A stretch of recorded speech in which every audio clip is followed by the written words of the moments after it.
What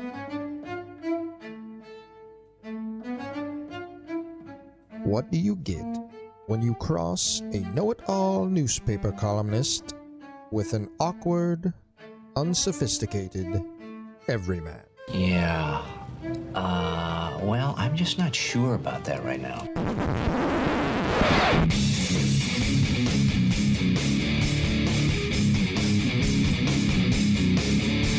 Welcome to Couch and the Rube. Welcome to Couch in the Rube, presented by Skymint Premium Cannabis, inspiring all of us to love better, look better, think better, be better, relax better every day of our lives. And our Thursday night show brought to you by our friends at Firekeepers Casino and by the Firekeepers iCasino and Sportsbook app. Download it today, play the games with us, win money tomorrow. Got a message today from one of our listeners just mentioning how he appreciated the recommendation of the Firekeepers iCasino and Sportsbook app, had downloaded it before the Peach Bowl, and won a 3-team parlay on West Ham United, Ivory Coast, and Michigan State last night, and is off and making money. So download the Firekeepers iCasino and Sportsbook app today and join us in having some fun and making some cash. Jason, how you doing, man? If he would have lost that parlay, would he have sent the same thing? I mean, it kind of helps that he won the parlay, right? Definitely does. You get really into the app that you win on. Right. So Love it. Download it and win is what I'm saying. Yeah. Yeah. It might have just said "fuck you for taking my money," or something like that. Something not quite That's as 2 weeks from now when he gets hooked. Starts blaming us. Not as won't be quite as kind. We got some amazing Groovy Donut Twitter questions from you guys. We're going to dig into here because your Twitter questions are always great. I don't know if they've been this good all the way through. Like, there are ones I think you're going to love pretty much all the way to the end, which is... So you kept Hans Jurgens out then? Hans made it. Oh. But there are others that, it's just a really steady stream of good stuff and different topics and back into Michigan State basketball and all. It's really good stuff. This should be a fun show. And for our live listeners, we're doing this pretty late on a Thursday. Apologize for the late hour. Just sort of happened. Had to snort a Red Bull. Yeah. Past my bedtime. Interesting day. A couple newsy things before we get into this. One, the thing, and this happened sort of after the Twitter questions mostly came in. I was at Michigan State basketball practice tonight, and the two football players, Keon Coleman and Malik Carr, both there, dressed. It's pretty clear, however, that they are not going to be important players on this team. It's kind of a trial thing to see if it works for them, see if it fits Michigan State, having them on the team. The problem with what they're trying to do that's different than, say, what Andre Rison did back in the 80s when Michigan State needed him, by the way. But back then, basketball season didn't start really till December 1st. The football team didn't make a bowl game half the time, was done by November 20th. They didn't really intersect as much. Michigan State's halfway through its season already, and these guys are just joining the team. And that's a really hard play. They've been practicing since September. It's a really hard place and a hard thing to do. I think if either one of these guys are ever going to be factors or on the team, it'll be next year. It'll be they enjoy the experience being around it this year. They play through the summer with the guys. They're a little more ingrained in the program, and they're able to find a role, and they fit. And one of them, I would get, would fit next year in some sort of role with the team. So that would be the How big is Malik Carr? 6'5", 6-ish, Okay. 6'6". He might be 6'6". I mean, he'd be great in the Mid-American Conference. He'd be a MAC special power forward. He would be. And if these guys, part of the problem is Michigan State doesn't have a need for them. Like, if they were joining a lesser program that was waiting for talent like that, or if they went to a mid-major, they could do both. It's just hard to do at the level they're trying to do it, to be really good football players at a high Power 5 level and then turn around on a basketball team that's an upper-tier Big Ten team and contribute, that doesn't have a lot of holes. Like Michigan State, you can look at their roster and go, I don't know how many NBA guys they have, but they also don't have a ton of holes either. They don't have a guy, they really need a guard. Hey, there's Keon Coleman. They really don't have a undersized four-man. They got two of them. I don't know if they're undersized, but you know what I mean. Like it's a tricky thing to do. There was some sports gambling news at Michigan State that we'll get into a little bit through the Groovy Donut Twitter questions today as well. And the Walker Bingham thing, I'm sure people are wondering about. We're going to dig into that too. And I talked to both Marcus Bingham and Tyson Walker today, so we'll dig into all of those things quickly. Before we do, it was kind of fun today. I'm not sure if SkyMint's Instagram account got taken down today or whatever, but they were very active and fun on Twitter for a while, talking about midday, getting high midday, who wanted to do it, and all that stuff. I love seeing that from SkyMint, but it is a reminder. SkyMint is very active on Instagram. You should follow them there, and you can go to SkyMint locations throughout the state of Michigan, 3 in the Lansing area. Chances are you live within half an hour. In certain cities, Lansing, Lansing, Ann Arbor included, they'll deliver to you. They've got a new store in Saginaw, regular specials that'll be emailed right to you. If you just go to skymint.com and sign up for those, just outstanding. And you walk in any store, you feel comfortable. They'll guide you through your cannabis journey. And if you're just looking to try it out and get into it, I'm telling you, they will walk you through it.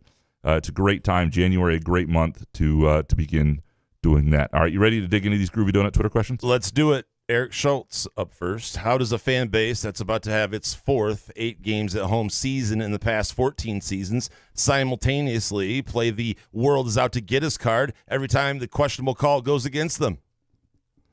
So what he's talking about is Michigan football has another 8 games at home football schedule. Ohio State has one too. I hate these. And I was amazed when I tweeted this out how many people, even writers who cover them, are just sort of baffled that this is an issue. Like, if you're baffled this is an issue, you need to spend a little time covering like mid-major football and see how the other half lives when they're getting 5 home games and what that does to a season.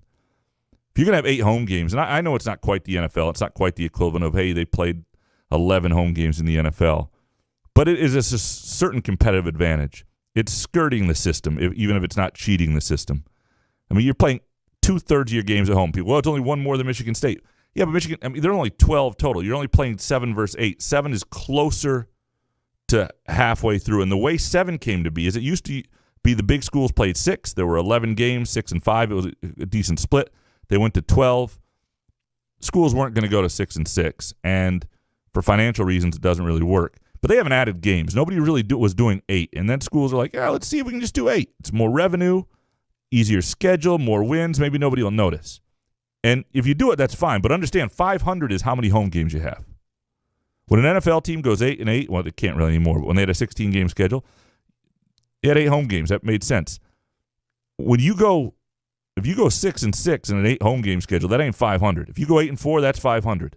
So keep that in mind with expectations. You should expect your team. If you're expecting them to be better than 500, they better be a 9 or 10 win team with 8 home games. I mean, that's just ridiculous. I just hate that. If Michigan State does it, I'll blast Michigan State for it too. You might get trapped 4 straight home games before they go on the road at Iowa. Just come on. Let's. You know how much I value road games. And I know we set these non-conference games like years in advance, but Colorado State, Hawaii, and Connecticut all at home for the most to start the season. Yeah, for the most part, these Big Ten teams know the years they're going to have 5 home conference games and 4 home conference games. And when you have 5, you need to get your ass on the road in non-conference. When you have 4, it's fine. Do your whatever. It's a tough. They play 9 conference games. I get it. They play a tough non-conference schedule. And if you're playing 5 non-conference road games, that's okay. But when you're not, get your ass on the road. Next one from Eric. Is this MSU basketball team due for a 3 to 4 game losing streak? I feel like they've been hanging on by a thread, and it's a tough stretch approaching. This Northwestern game Saturday is going to be a little interesting because I want to see the response.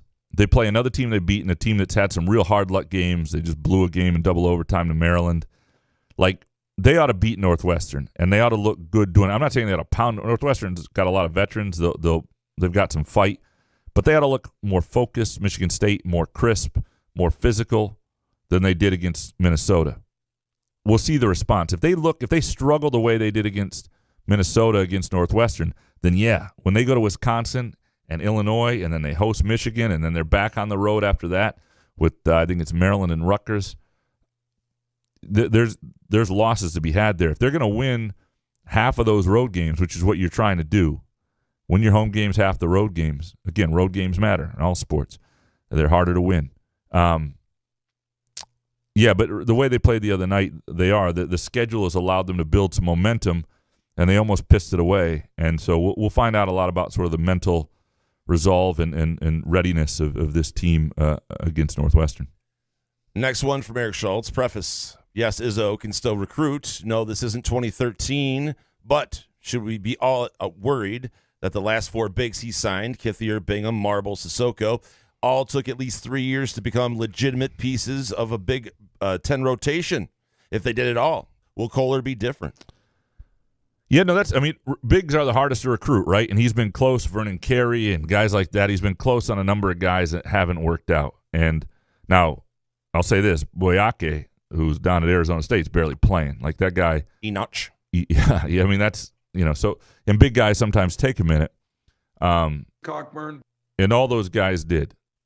The Kohler will be interesting because he definitely is more skilled coming in than some of those guys. But defensively, I don't know that he's ahead of them. And that'll take a minute. And so that'll be an interesting sort of give and take for Izzo. If he's got a guy that's offensively got some skill that can help them right away and defensively doesn't as much. What'll be really interesting is if Bingham doesn't come back next year, what do? Do they stand pat? Do they go into the I think Kohler's more of a 4 in a lot of ways. I mean, in terms of certain skills, but I don't know. He also can, it'll be interesting to see how they use him, actually. But will they go into the portal and try and get a season big? But it's a position that's hard to get, and he's not landed the top tier of those guys. Dominic up next. Does Graham really believe Illinois is going to win the Big Ten in basketball every year, or is it just futures bet, wishful thinking, like when he said Iowa is for real in football? I do have Illinois on a futures bet. Surprise, surprise. I remember the Iowa's for real. Yeah. I lost some money on that, but I still trust you. But that wasn't great, was it? I mean, great. They did look real for a minute, though. Yeah. But they're Iowa, and you should know better. I should. Illinois, I do believe they're pretty good if they get Curbelo, if they work him back in and it works out. I do have a futures bet, but I have several futures bets in Big Ten basketball. I'm basically hedging like 12 bets in Big Ten basketball this year. But you don't bet on Michigan State, though. Other than if Michigan State wins, I lose a lot of money. Okay. Because that's who you sprinkle on every other Big Ten team? Well, I Michigan State. I sprinkle on the odds I like. Michigan was one I did not. Michigan was like the favorite to win it, even when they were stinking at the beginning. But I have some on Purdue, Illinois, Ohio State, Indiana. Jesus, you got to get it right at some point. How many teams you got? Yeah, somebody else wins it. I'm in big trouble. Next one from Dominic. Jason, would you rather A, listen to Gus Johnson tell Bo stories for 30 minutes before bed every night for a year without any Sky Mint? Ooh. Or B, listen to Couch and Quinn trade giggly speakeasy road stories for 2 hours every night before bed with Sky Mint?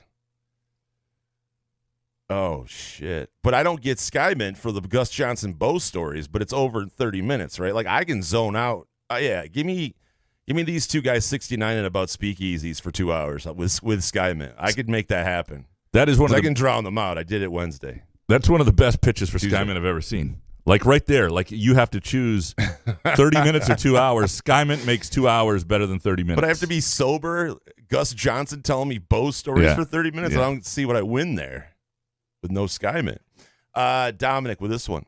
How do big deal things just disappear? Why did LSU and Kansas get away with shit even though they were caught dead to rights? How is Matt Gaetz still in Congress? Why does Graham say or write crescendo 53 times before noon?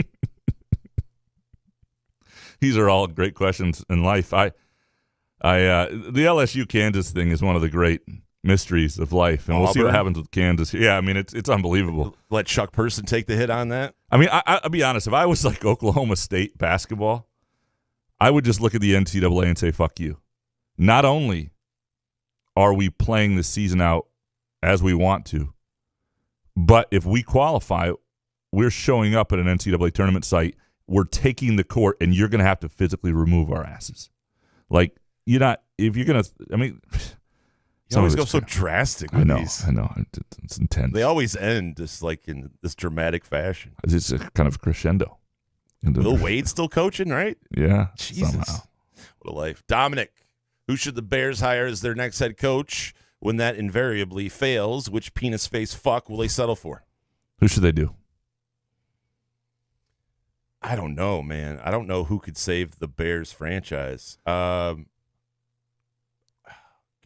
is it Harbaugh's job? See, I like Harbaugh. Is this higher? Like, I think it is an NFL head coach. It's better than Vegas, right? I think it's. I would take the Bears job over the Vegas job. Totally, I think it's a better job, and I think Harbaugh is the guy for that place because he's just enough of a kind of weirdo. Yeah. The management doesn't know what to do with him. He's going to have control to a certain extent, and I think, for whatever reason, he seems to work in the NFL. And I don't know if it's long term or whatever. I think he'd be pretty good. You know, you got a young quarterback there, Justin Fields. That would be my move. And I'm not saying that like making fun of Harbaugh or anything. I think Harbaugh's I always thought he's a really good coach. I don't know if it's necessarily always worked at Michigan, but it hasn't flopped either. But I think he's better in the NFL, and I think he'd fit with the Bears. You know, beyond that, I mean, you can talk about the Byron Leftwiches and the Eric Bieniemys and some guys who have certainly deserved a shot. And that's Brian Flores, although he seems to be, I don't know. I don't know. The guy had a decent winning percentage with the Dolphins for what he was handed, and to be fired after. I understand the general manager had issues with the coach and all that shit. So I kind of like the Leftwich only because I want a guy who works with a quarterback. You got a young guy, and quarterbacks, you can fuck these things up. Guys who wind up being really good and guys who don't. Sometimes it's those early years. You already had 1 year of some instability here. Like, I wouldn't want to mess around with that. And how anymore. much control does Harbaugh want, though? Because that never really works out when guys try to do multiple things. Like you said, Leftwich will come in and do his thing, quarterback whisper thing, and let other guys do their jobs. I just don't know if Harbaugh does that. Yeah, I think both. I think there are probably lots of guys. And Leftwich is a guy who's always intrigued me. That would actually be a guy I'd consider. Randy Weed. I was looking at the Big Ten 2022 football schedule and came to the conclusion that disparity and competitive fairness may no longer be considered anymore. Graham and Jason, in your opinion, is it considered a competitive advantage if a team has 8 home games and 4 away games while other schools have 7 or 8 home games? 6 home games. Why wouldn't any of the athletic directors or coaches of the other Big Ten schools call this out? It's almost as if whoever wrote this schedule is angling for a showdown of 2 teams, scoring off that both have 8 home games and 4 away. So here's the thing, though. The 8 and 4 thing, that has nothing to do with the Big Ten schedule. The Big Ten schedule is 9 games, and you're either 5 home or 4 away, and that rotates every other year.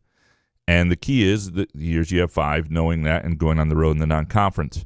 So this year, the East Division entirely, Michigan State, Michigan, Ohio State, they all have 5 home games in the Big Ten. They keep that consistent too. So there is no advantage. The Big Ten has nothing to do with that. It's and to at least Ohio State's playing Notre Dame. Although you don't know when you schedule a lot of these games who's going to be what. When Michigan schedules Washington, they didn't know they were going to be shit. When Michigan State scheduled Washington, they didn't know it was going to be a coaching change. Even though, I think you can schedule UConn and be fairly certain they're going to be ass. Certain teams, But a lot of times you don't know. It's the luck of the draw. And intent in scheduling to me matters. And when you do the 8 home games, your intent is to skirt the system. But, athletic directors should call it out. Coaches should call it out. I think athletic directors are careful not to because they never know when they're going to be in that spot, and financially it can help you. And if Michigan came out and said, look, we thought I don't think they thought this, but we thought we didn't realize we were going to have 5 home games this year when we made this schedule, and we just got caught with some stuff. We don't plan to do this regularly, except they've done it in the past, and it's shit. It's shit. It's total shit, man. Jarrett and Andrew Gauthier. Why did Marcus Bingham or Tyson Walker not play in the last 4-ish minutes of the Minnesota game? Very frustrating to watch. What's the ceiling with this team if Izzo keeps playing Hoggard as much? So it was the last 10 minutes, really, for both guys. Because they had 17 minutes each, right? Yeah, it was 10:43 when Tyson Walker took himself out, and about 10:14 when Marcus Bingham sat down for. So with Tyson Walker, there was a little bit of an ankle sprain that seems to be a lingering issue, but that's not why he didn't come back. He took himself out, And I think coaches are a little hesitant when the player takes himself out to then just throw them back in. He had a discussion with them, and then Hoggard was playing pretty well, ish. But the big thing is then Izzo said today, when it gets down, the guy's been sitting for 7-8 minutes. I didn't want to put him in for the last 2. I don't know what, it's a hard place to just come in for. They had a good conversation apparently last night, Izzo and Tyson Walker. We talked to Tyson Walker today, and he said he just let the frustration get to him, and he took himself out. And that's something he's got to work on. And he's playing at a new level, and a lot's expected of him, and so that's different for him. For Bingham, he's got to, and he said it. They said they watched the film, and he said it wasn't pretty. Like, you see things on film that you ought to be doing that you don't realize it in the game. And, he was really taking steps and a real force at times and certainly a presence. And last night he had the 4 blocks, but, man, 2 rebounds. He got pushed away from the basket a little bit, and the way Michigan State was struggling to defend overall, it wasn't great having him there, although when he's going well, he should be dictating things. And that's but it had nothing to do with injuries. I think both guys are going to start against Northwestern. I don't think there's any ill will towards either of them. Izzo seemed in a good mood today. It was just in that situation, they weren't playing that well. One took himself out of the game, wasn't going to come out, and so that was that. Any concern with Bingham, though, because you mentioned in your 3 quick takes that he got, kind of pushed around by Minnesota. If he's getting pushed around by Minnesota, not much depth on the bench after Bingham, so that's got to be a concern. Yeah, he's got to make sure he doesn't think he's arrived. He's got to play with an edge. When he plays with an edge, when he plays with a sort of a physical mindset as much as he can be and comes out with a chip on his shoulder, he's been like really he belongs good. There. Well, the problem is feel that way all the time. I think part of it is that he's played well enough that he starts thinking he's big shit, that he's just going to be good out there. He's been good because he's just looked really focused and he's been intense and I think he's lost a little of that edge as he's sort of settled in. Okay, I'm the guy now. Instead of, for a while he was trying to prove it. And he's got to get back to every night trying to prove it. Because, look, he's a guy who's still got a chance to have an NBA career. It's not a guarantee, but his guy is a 7-footer with a 7'5" wingspan. And he may need another year at MSU to get that opportunity. But that's what he ought to be hunting for every night. Kevin from Rochester Hills, has Izzo lost faith in Walker? No, I don't think so at all. And the other thing is he knows that Tyson Walker – he's got to have faith in Tyson Walker, right? Yeah, because Michigan State is only at its best when Tyson Walker's at its best. It's not like A.J. Hoggard can do some good things. We saw that at the end. And A.J. Hoggard, and Izzo put it really well, like A.J. Hoggard does not lack confidence, and that's a good thing. And he goes, sometimes Tyson Walker needs a little more of it. But A.J. Hoggard is never going to have certain just sort of ingrained point guard attributes that Tyson Walker does. Kevin from Rochester Hills, with Caesar's deal in place, will togas be mandatory in the student section? So what happened is, Caesar's Palace, I wish this was a Firekeepers deal, but Caesar's Palace has a deal now with Michigan State, and I think it's a smart move by MSU to get in with a start selling beer too. Right, and get in with a sports book, though, that's going to provide money. I mean, this stuff, some people are upset. They're like, well, this stuff seems I don't know. People who don't love sports gambling don't love it, but why? For two things. Legal?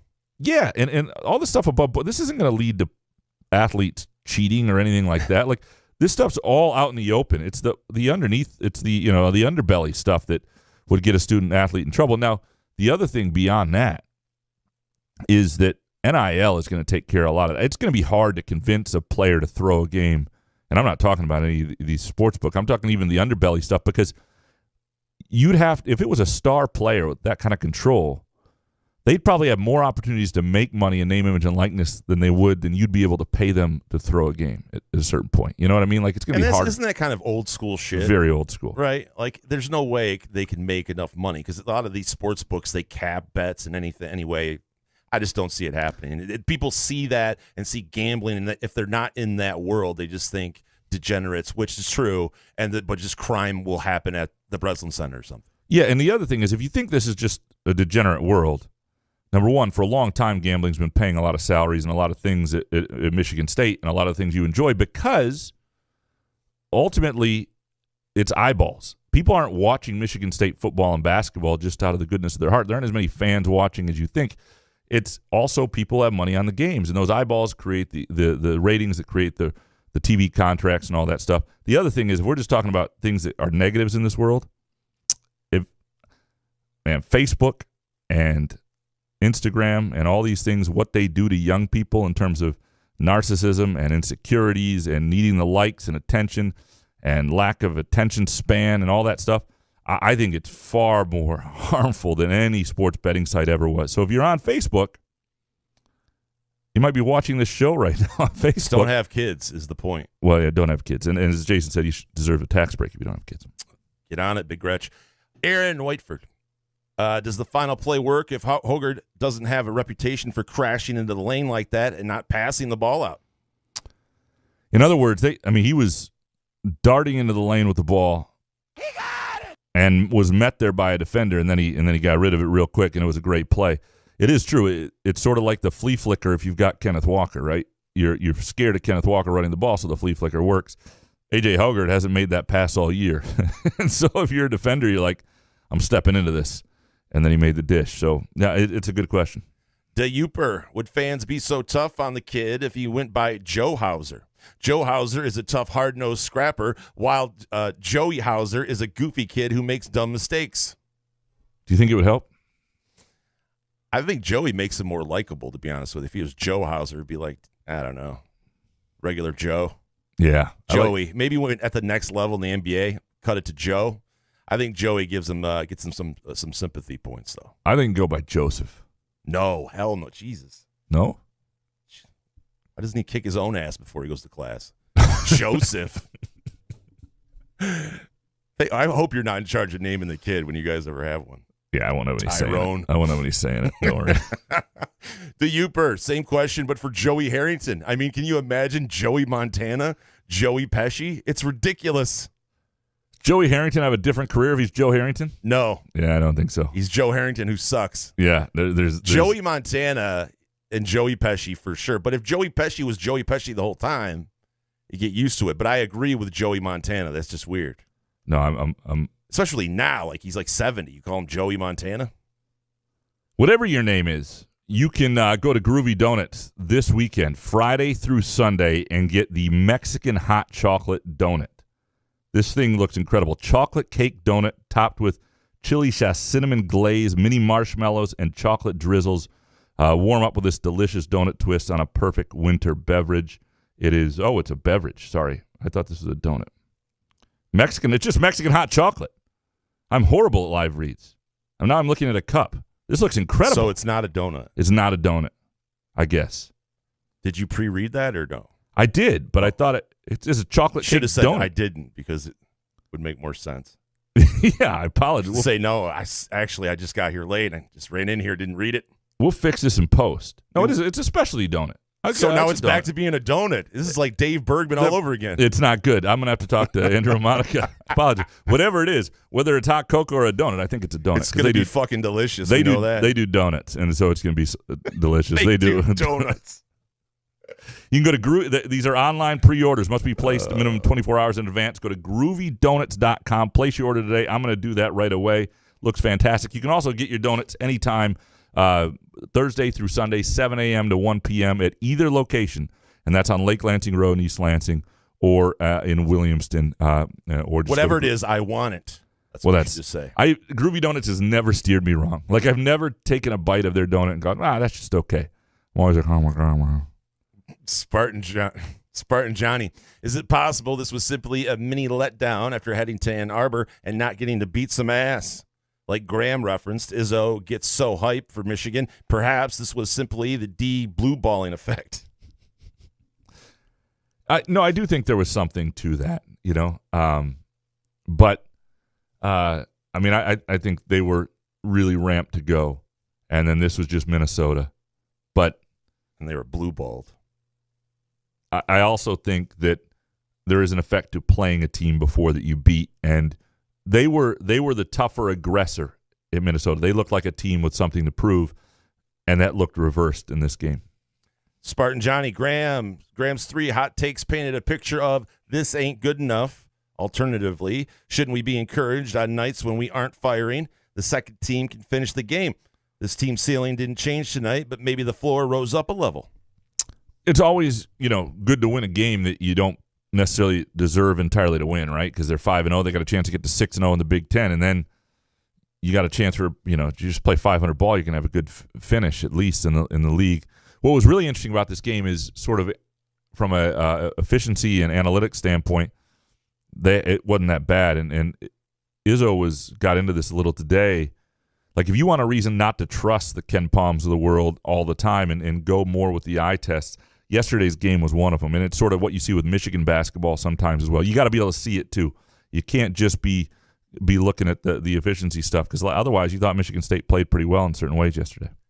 Next one from Spartan Johnny. Will we ever know what behind undisclosed violation Max Bullock committed? Is there a declassification of documents at some point, or would it be better as Spartan alums if we just let the baby go like fart in the wind? Bonus, are you sick of that question?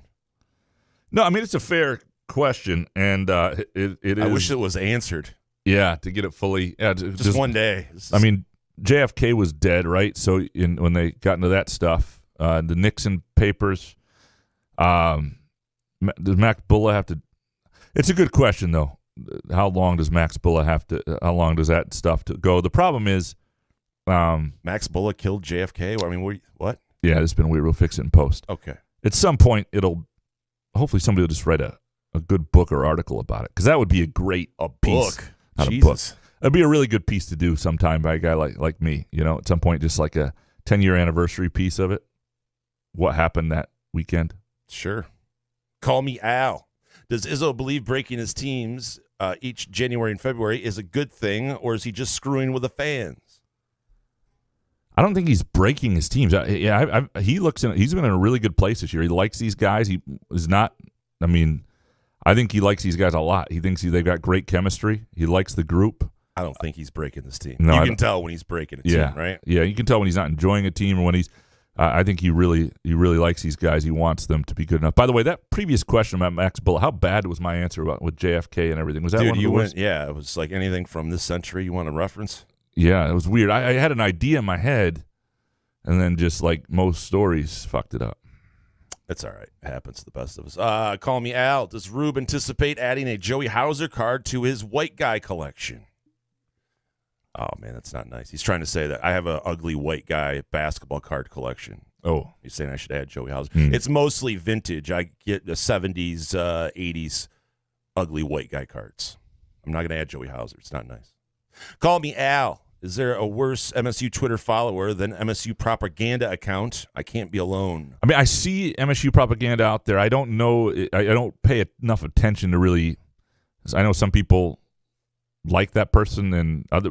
I don't pay enough attention to have an opinion. I don't know if you do or not. I don't know who MSU propaganda is. Definitely somebody who's in the sphere out there. I just don't pay enough attention. But obviously, it's annoying to call me Al. Alex James, someone explain why Roy Williams was at the game. So he just called Izzo and said that he was going to go to like 6 or 7 different places. He just wanted to go to places he liked and places he had liked when he was coaching, and always liked the Izzone when they played there and things like that. Get treated like a king. You could sit courtside. Yeah, it's not Why wouldn't bad. you want to go? Yeah, and so I think he's just looking for. He's a retired guy he was going to see some of his old assistants in different places too, and not a bad night to spend. Go see some Big Ten basketball and sit courtside.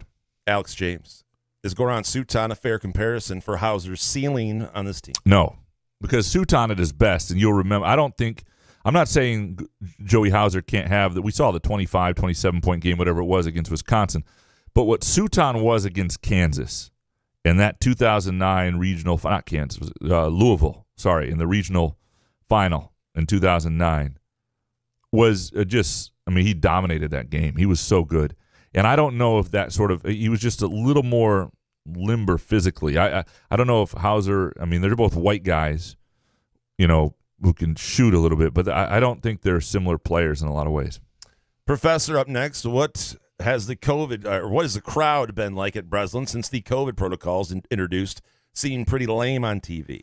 It's not been great. Now, they've had 2 games Wednesday nights. The first was really bad weather. Nebraska opponent It was the Alumni Zone, which is usually a good crowd. Yesterday's wasn't great either. This Saturday will be really more telling because Saturday games are always better crowds. Noon game, I know it's just Northwestern, but these are students you're talking about. No, Who but gives a this shit is if it's on a Tuesday. No, but this is everybody. I'm talking the overall crowd. It's pretty light. There's 4,000 empty seats there, and scattered about. I mean, it's still a decent crowd, but it's not what it was. And so depending on what this crowd is, if the weather's decent, I think it's supposed to be. It'll be entirely now up to either protocols or people are in quarantine or aren't being around those situations. I'll say this: my mother went to the game the other night. She's 72. She sat in the upper deck with a friend, and she wears wearing a mask, of course, and she's fully boosted, but she's not scared to be around there. So I don't know. I would guess at this point it's mostly people who are in quarantine or,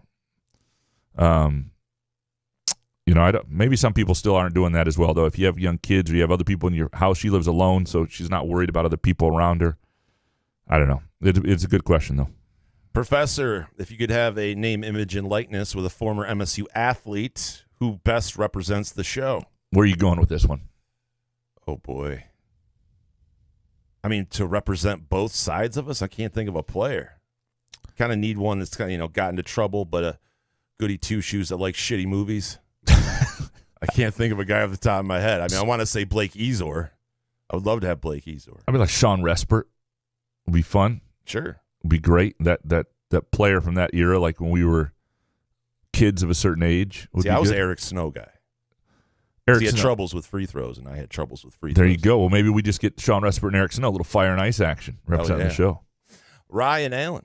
MSU keeps shooting great percentages. Name 2 players you want to get more shots per game, and 2 you take them away from.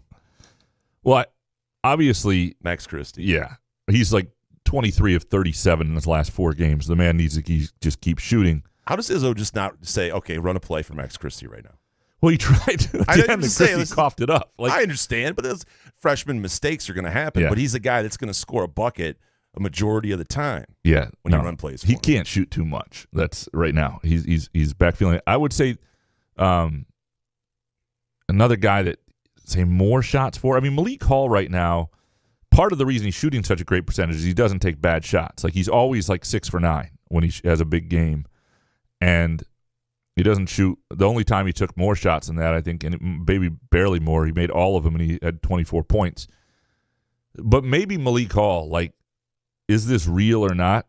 A little bit with that. But what about Hauser after hitting that game winner? Maybe some confidence boost there.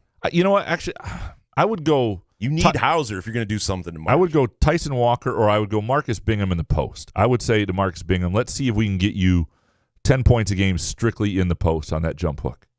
So maybe who are you taking the shots from then? Sissoko? No more Matty. No more Matty. Sorry, your one shot at game's gone. Yeah, I don't know if there's a lot of guys taking bad shots. Is there anybody who shoots that you go, don't take that? Hogard from outside, maybe. A little Sometimes Hogard. Gabe, though, with that flat shot of his, like when he doesn't get it in his spot, you go, Gabe, not there. No, there are times where the reason I don't know that Gabe Brown's an NBA player is, there's a play that Jaden Akins makes yesterday where he gets a steal, starts the drive, like does a no-look handoff, and they're up like 8 or something when he does it to Gabe Brown. Gabe Brown behind the three-point line. Like, you got to hit that 3 right there. The crowd goes nuts. You're up 11, changes the game. There are a couple times he doesn't hit that shot that really puts a dagger in a team very often yet. So maybe it would be. I wouldn't take shots away from him though. I think it's a good question where those shots would come from. Ryan Allen, best is own chant or taunting of a player of all time. Would have to say mine was Khalid El-Amin of UConn when fans would bring Dunkin' Donut boxes and wave them at him when he came to Breslin in 2001. Because he was fat. Yeah. I've only been around the zone, since 2012, and I'm trying to think of something that was really. There have been a lot of ugly chants. One doesn't come to mind. I don't know if it did, I would. But I mean, the zone isn't as in a few years has not been as crazy cruel. It's woke, baby. There's somebody else though that was 2022. There's somebody recently who was pretty good, and I can't think who it was. The best ones though are the playful ones. The best ones are when there's interaction, and those are the ones I like. When it's mean but not so mean spirited it's not funny, and the guy can't play along. Hopefully you miss it. That's not that good. No, that's 2022 now. You can't say anything bad. Jeff Peterson. Is it just me, or has Tom Izzo seemed more at ease on the sidelines this year? Is there any truth to the rumor that he has paid off the networks to not pan in on him when he's having a meltdown?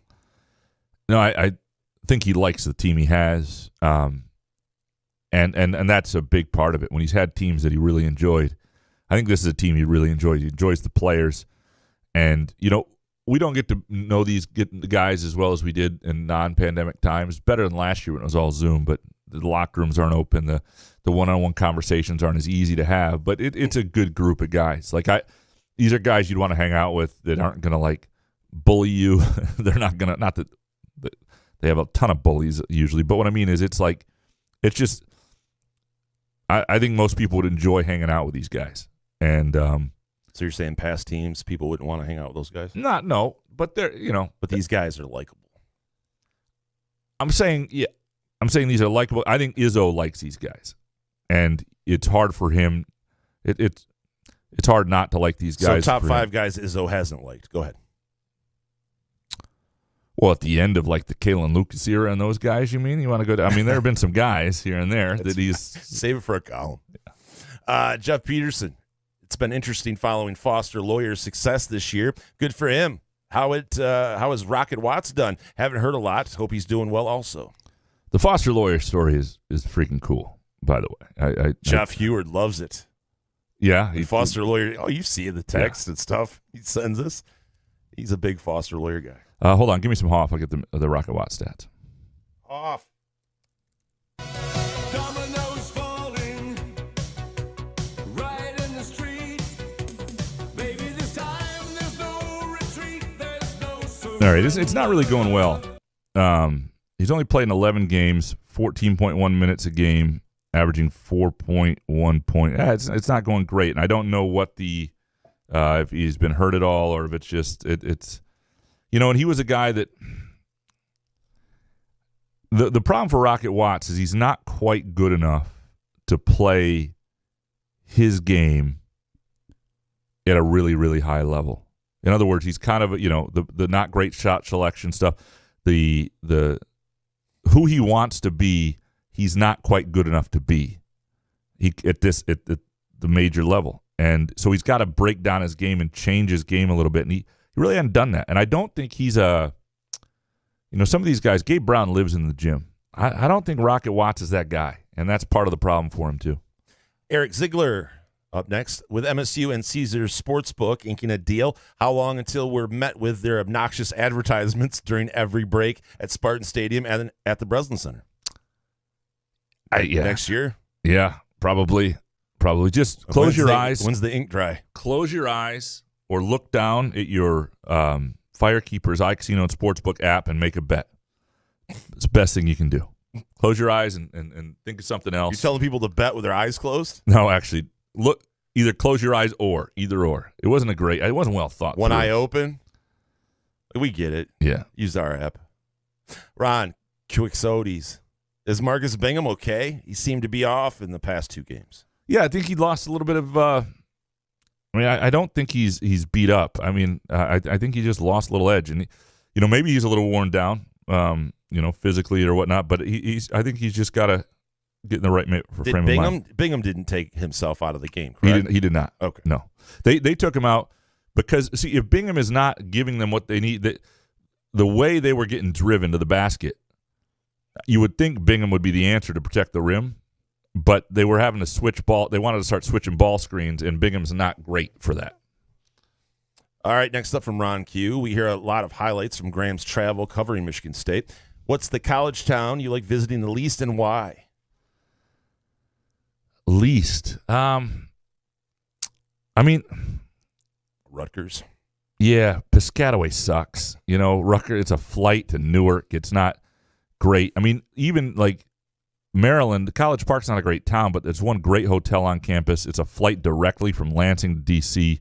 You fly into D.C., which is kind of fun. West Lafayette's not a great college town, but they've got, the Nine Irish Brothers, one really good bar, and I like Purdue's campus. It's easy. They treat you well. Is there a speakeasy there? I don't know. I do know I like Champaign. I really love Madison, where I'm headed next week. So I love Nebraska. I'm trying to think. but it's got to be, and State College even has some. It's hard to get to, but in basketball season, it's fun. It's definitely got to be, without question, Rutgers. Ron Quixote and Molon Lobby Spartan have the same question. New MSU football schedule, over under 9 wins. Well, let's peel through this. You got to think they're going to win. You got to think they're going to win the first 2 games, right? That's the 2 MAC schools at home. Then they go to Washington, new coach, rebuild. There might be some energy there, but your program should be more seasoned. I know it's a road trip, but that ought to be a game Michigan State wins unless, Washington gets some sort of Mel Tucker turnaround and everything. The game coming back from that's interesting. Minnesota's a tough team, good program, a little more seasoned, good up front. I think that's a tough game. But it's at home. Then you're at Maryland, and I never trust that program. It's early enough in the year they may have not collapsed. So you can see a 5-0 deal. Then they go to Ohio State. They host Ohio State. That's you got to think it's a loss. Then they host Wisconsin. Tough game. Who knows what Wisconsin will be 100%, but they're always a decent program. At Michigan, you got to think they're going to lose 2 of those 3. Then at Illinois, which I think will be improved, but say they win that. Then Rutgers and Indiana at home, and then at Penn State. That's tough for you on the road. I've got to say, you can see 9 wins in there. You can see a 9-3 season if things go well. But and again, we don't know what a lot of these teams would be. Washington could surprise. Minnesota could be tough. Wisconsin, Illinois could be improved. There could be another game in there that's really difficult. Indiana could be back. 2 weeks between the Michigan for the Michigan State game, right? Oh yeah. Can we quit this show by October? 2 full weeks of this shit. Oh my God. Where are we at? Oh, Jack Hakala. Am I the only one seeing a tough 2022 MSU football schedule? Well, it's tough, but it's also, I think it's tough. It's fair. Like, you can spin it a lot of ways. Like, you can say it's reasonable, but you can also say it's tough. I think what makes it tricky is Ohio State early. There's a dynamic with that's tough. Like, in 2019, we saw it, and that was a Michigan State team using Ohio State as its measuring stick. It went into Columbus and played for a quarter and a half as well as anybody did all year against Ohio State. And then things fell apart, and the next week, no-show collapse at Wisconsin, lose 38-0. The season goes sideways from there, right? So the problem when you have your judgment day early, if it doesn't go well and some of your goals are no longer intact, is dusting yourself off and having a great year. That's a different thing than this year where, I know Dominic says I use this word a lot, but there was sort of a crescendo to the Michigan game for 8 weeks, the 8-0 start. That won't be there. By the time they face Michigan next year, same weekend, Halloween weekend, they will have just played Ohio State and Wisconsin, right? And it is a tough schedule in that sense. I also think November, though, if you survive it in any sort of decent place, at Illinois, Rutgers at home, Indiana at home, you have a chance maybe with 3 games there to go into Penn State with a good record playing for something. Next one from Jack. Why are Gavin's hot takes an excuse for Graham to talk about masturbation? Is that true? I think you're the one who mostly talks about. Don't drag me into this. Feverishly masturbating because when I was 15, yeah, absolutely. Right. That's what I'm saying. Well, he's a 15-year-old. That's why we do it. Yeah. Because that's what you do when you're 15. Right?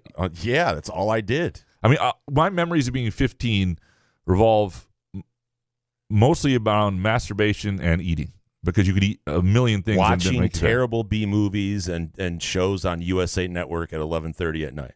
Yes, maybe a little scrambled. Some scrambled Skemax. porn. Yeah, yeah. Sometimes the Spanish channels just hoping a soap opera turned a little raunchy. Surprised I don't know Spanish. Jack Hagala. Did y'all say La Quinta? It's La Quinta. Thanks, Jack. I don't know how long Jack's been listening, but we get a lot of shit wrong here, Jack, if you're new. Rivalry trophy. Is Tyson Walker showing some Kalen Lucas? I don't think so. I mean, in Kalen Lucas at the end, it was those guys had been around each other too long. There was a divide between the seniors and the younger players. Tyson Walker, I think, is just a guy. He said today, I asked him directly about, are you somebody who's overly hard on yourself? Is that something you need to work on? Because you can't dwell on these things. And he said, yeah, it's something I need to work on. I mean, he is, he went to the bench and he's like just almost like he's angry at himself. He's punching. Like he needs to. They need him to move on quickly, and he's going to make some mistakes. They need him on the floor. Next one from Trophy. Are Betty White quote memes thingies and as inspiring to Jason as they are to me? I don't know. Are these on Facebook or something? Because I don't have Facebook anymore. I don't hate Betty White. I just hate the fact that everybody's crying about her. Next one from Rivalry Trophy. Anyone else think the Big Ten home football opener against Minnie is going to be a pick'em bloodbath?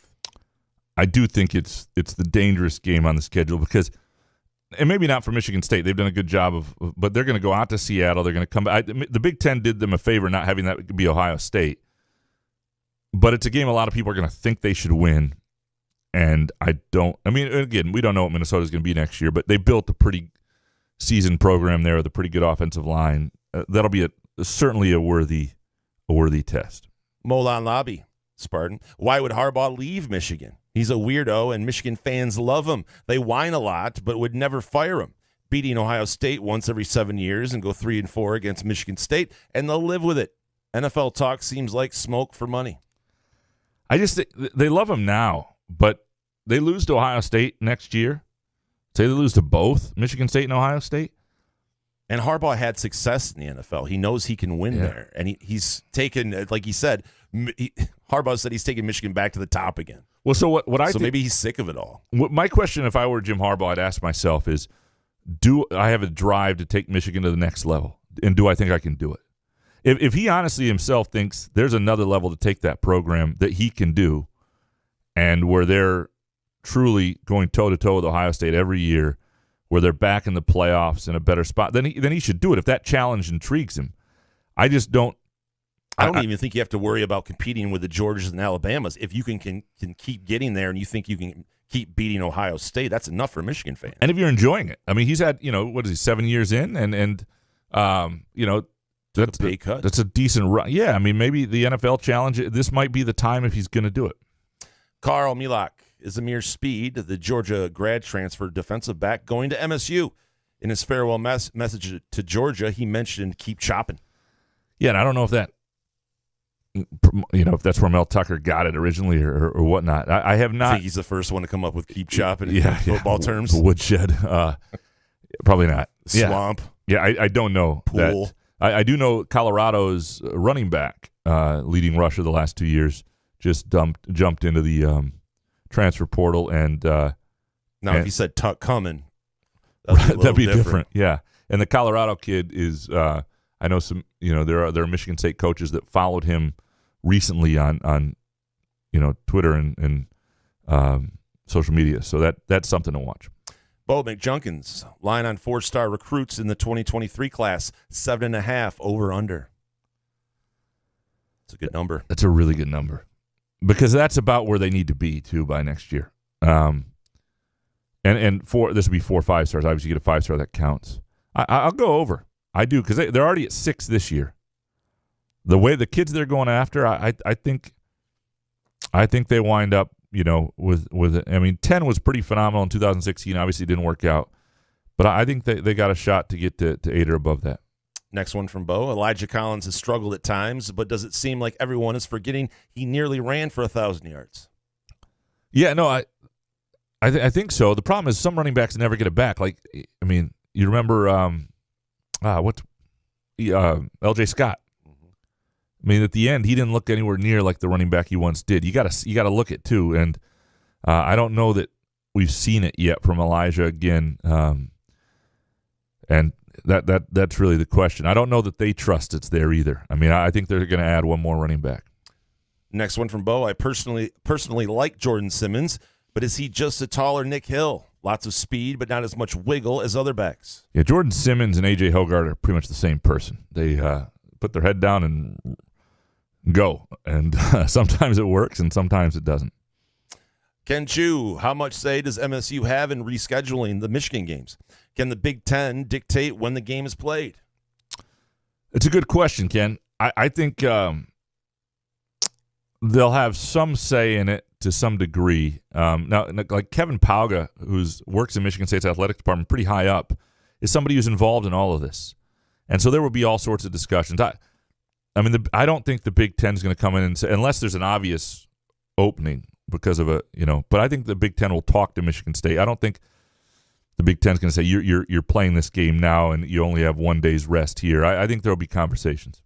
Gavin Haas, record prediction for football now that the schedule's out. First, masturbation talk. All right, Gavin, now that we made you uncomfortable, hopefully you're not sitting there with your dad listening to this podcast. I said I could see 9 wins sort of as a high-end thing, and obviously they could be better than or worse. But, if I had to guess right now, I'd put them at 8-4. They're going to lose somewhere maybe that we don't expect. But I think there are things that are promising, though, not just in the schedule. Not Jaden Reed's return, Horst's return up front. Guys who are important have decided to come back. Xavier Henderson. I mean, those are not nothing. I need to see some spring practice tape first before I make a prediction. The all-22 from spring practice. Yes. Gavin, greatest hoop story from both of you, not the Grant Long one, Grant. First of all, the Grant Long story was one of the best stories ever, and presented by our friends at Midtown Brewing Company at 402 South Washington Avenue in downtown Lansing. And if you're looking for a cozy place with an outstanding menu and good beer selection, for a date, for a lunch with a friend, for a meal with a colleague, Midtown Brewing Company, 402 South Washington Avenue in downtown Lansing is a great place for that. You're going to love this menu. There's some lighter things that are fantastic, some incredible salads, some sandwiches, some things that are a little more comfort foodish that are just absolutely wonderful. And my favorite, the American Stout, is just the best thing on tap, in my opinion. And always there are good stories being told at Midtown Brewing Company. All right, best hoop story from you. This is you playing hoops. I mean, I've told the one against the 15-year-old Marcus Taylor when I was 17. Hit a couple threes in his eye. Almost made the Waverly team. So that's my only pretty much highlight. Other than that, it's just intramural basketball bullshit. Like hitting a couple game-winning shots, but other than that, I don't have a Grant Long story. Yeah, no, I mean, most of my stories are the same sort of things. I mean, I remember a lot of them way too much. I remember in, Brandon Johns, who plays at Michigan from East Lansing. I was part of a team of 6 guys who beat Brandon Johns, who played at Wayne State, I believe, at the time. Rudy, 6-on-1? No, he was 6. We had 6 guys on our team, but they had like Brandon Johns from Wayne State and Rudy Gaitan, who played at Central Michigan. Played at Lansing Catholic, a couple other JUCO ballers. And we had like 5 guys like me and one guy who played, JUCO at LCC. And we won 59-58 on a last-second tip-in by Randy Burton, who was the point guard with the Detroit Murray Wright for a little while with Robert Traylor and was on our team. We won 59-58, and Randy had 43 points and 19 rebounds. We taped the game. I had my sister film it for statistical purposes. Who was the statistician, though? We went back through the VHS and did the stats. I don't know what's sadder. There would be a statistician at this event, or you went through the VHS. We went back through and did it. We won the game in part because Mike Ingram and his assistant, the LCC coach, were reffing the game, and we definitely got some calls too. But on the game-winning play, we ran stack, which is the only inbound play I really know. And we were clearly trying to get the ball to Randy. And when we came out of the stack, which is like 4 guys lined up breaking different ways, all 5 of their guys went with Randy. They knew what we were doing. So I threw the ball to half court to Carlos, who caught it, threw it down the court to Eli, who missed a 16-footer, and Randy ran all the way and tapped it in. This is 1999. I still remember every single freaking detail. Jesus, I guess 59-58. Carlos and Randy. You asked for it, Gavin. Be careful what you ask for. Gavin, with this one, think the Tigers make the playoffs this season? Buenos tardes. It is time for the Detroit Tigers Gambling Update with Gramanito Couch and Jason Nick. Just an excuse to play it. Absolutely. So the Pistons, I got a little over my skis on the Pistons this year, and that's made me skittish. Like every time there's hope right now, I'm tempering my hope with the Tigers. I'm hoping they're in contention. I want us to be, Jason, I don't know how you'd feel about this, but to me, I want the Tigers to get us to football season in contention. In other words, yes, they get to September and they fall off next year, I'm okay with that. But if we can have a year where like in early August and we're still talking about them as having a chance, that would be good enough for me. As long as they're competitive. Yes, yeah. Absolutely. Next up is Al. Which jersey should be retired next at the Breslin Center? Who would be your choice? Men's team, probably. Cassius, right? I mean, Yeah, hands so down. Draymond's up there. Denzel is not, right? So Denzel, Draymond, or Cassius. Draymond's up there, but not Denzel. Yeah, it's going to be in that realm. It'll be Denzel or Cassius, probably Cassius. Al, will the women's team be competitive against again under Susie? Is a change needed? You know, they've had sort of a snake-bitten year this year. They had a couple injuries, transfer out. They've got a 5-star freshman who I think is going to be really good for that program for a while, and that was a big recruit for her. They've had some bad luck there. I mean, they're not. If what Michigan State desires for women's basketball is to be a Final Four team, they're going to have to make a change. But if they want a team that's a consistent NCAA tournament type team, I think Susie Merchant can be that person still. And she's so nice and lovable. It's hard to, unless she wants to move on, it's hard to kind of shit can her. And I like telling. I mean, I like doing. I have not done as much as I did for a while, but I mean, she's a great storyteller. She's blunt about things. She's fun to cover, and I think she's a good coach. I think it is. They have not had the depth, though. She has not been able to recruit the depth to overcome some of the injuries they've had in certain years. Next from Al, will there be any chance of having a Melting Moments ice cream cookie sandwich again this season? In other words, will there be food at the concessions? I was watching, and I watch way too much cable news, but I was watching a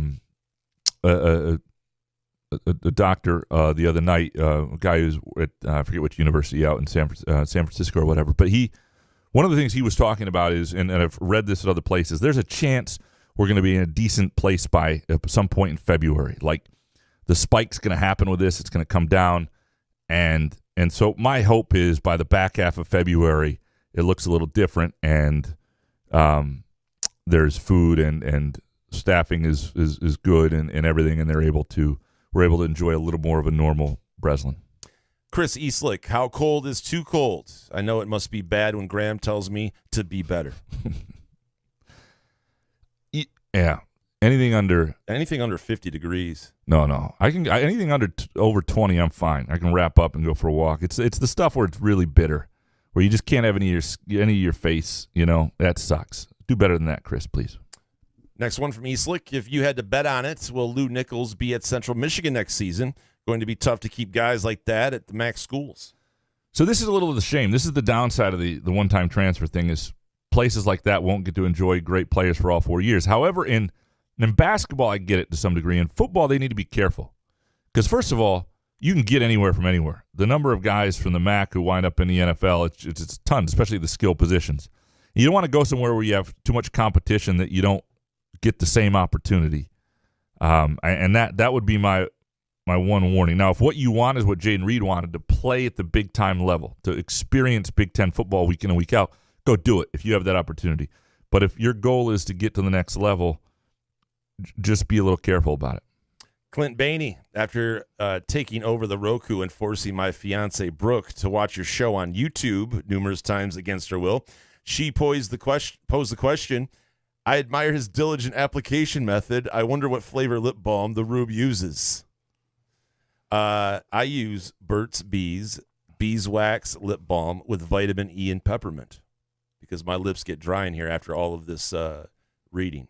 Thank you for watching. Yeah, appreciate you, Clint. Try to apply it like underneath the camera. I do. And we appreciate you too, Brooke. Thanks for putting up with Clint and putting up with us. Ben, the Spartan, and Flea Flicker U. MSU football hiring of Brandon Jordan, a big deal as many think. Yeah, is the pass rushing coach, and he's a guy who works with a lot of pros, and I don't know. All of them, pretty much. Yeah, I don't know. It's a good question. I mean, it's certainly going to be notable. Does it help in recruiting? He's a pretty young guy still, too. But look at the guys that he's trained that are in the NFL, like 100 and some guys or whatever. Yeah, it's certainly a very interesting hire. I'm curious about it, and I think it's interesting. And I'm surprised he's not been hired to those sort of jobs to this point. And I think he's turned some down, but no, I think it's a good hire. Ben the Spartan, great basketball finish Wednesday night, but shouldn't we have blown them out? Good Lord, this team. Well, yes, and I mean I think they should have. There are a couple, stretches of the game that they should have been better at, and it should have been a comfortable win. I don't think a blowout. Like Minnesota played really well. If Minnesota plays like that, and now Eric Curry's hurt, we'll see how long he's out. But if Minnesota plays like that every game, they'll be a bubble tournament team. I don't know if they'll get in, but they'll be a team that's in the conversation late in February. Last one from Ben the Spartan. I was rooting for the Lions to beat Green Bay last week. Does that trigger Rube? It doesn't trigger me, Ben. That's fine, I guess. I just don't understand why you would watch that game and waste your time, and B, root for them to win. I don't know. Gideon, Barry Sanders tweeted, congrats to the Fords, the coaches and Lions players. Beating the Packers is sweet in any season, but if we can build on the culture we adopted this year, I'm excited for 2022 and beyond. # restore the roar. So do Barry's hands have an appointment with the Rube's hammer?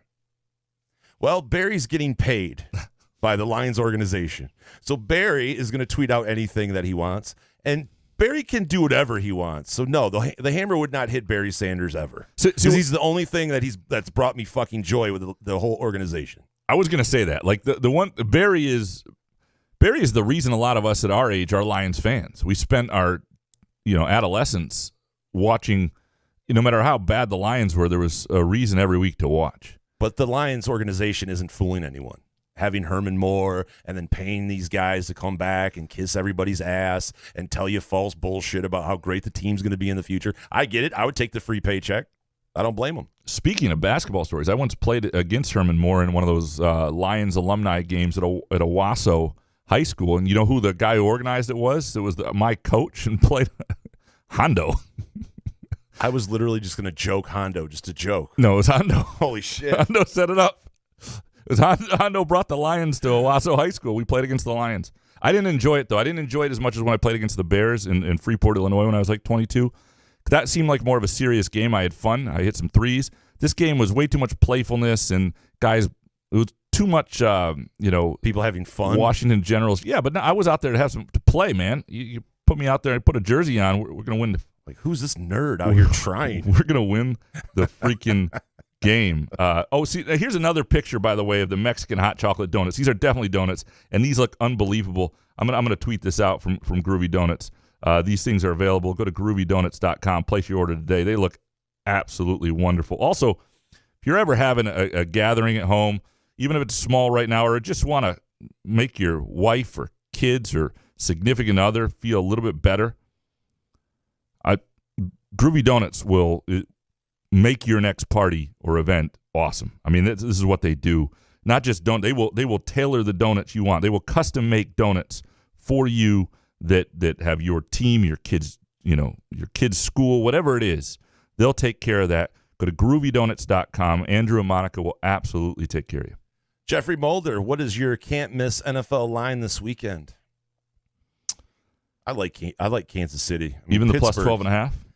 It's a little heavy, but Pittsburgh is such ass. I mean, watching them against Baltimore, I know Kansas City. I just think they've turned it up a notch on defense, Kansas City, that is, and at home. So, yeah, I don't love it, but what we usually do, and we did not do this week, was our What We're Betting This Weekend presented by Firekeepers iCasino and Sportsbook. Download Firekeepers iCasino and Sportsbook and play the games this weekend. So, Jason, which are you playing Kansas City plus 12.5 or minus 12.5 this weekend? I will have it in some parlays. Yeah, absolutely. You'll have. I might even alternate line it down a little bit and parlay it with, because I also like Tampa Bay at home against Philly, and I like Buffalo at home as well. If I can kind of alternate line those and throw them in a parlay, I think that's what I'm going to do. Yeah, the game that's my can't miss that I like the most is Buffalo -4 at home against the Patriots. Right. I really, really love that game. And I hate betting against Billy B, but I just think they're overmatched. I don't know what the weather's supposed to be like, but I like that game a lot. And I need to make my money back. I bet Liverpool just needed to win today against Arsenal in the EPL and the EPL Cup and not the English Premier League. Sorry, it was in the cup, the English Cup, the thing. And 0-0, even though they were up a man the whole time. Just total freaking bullshit. Riding right up into my rectum, and it was painful. Jeff Spindler, do you think Mel Tucker really would have left this year if not for his big raise and contract extension? Where do you think he would have likely gone?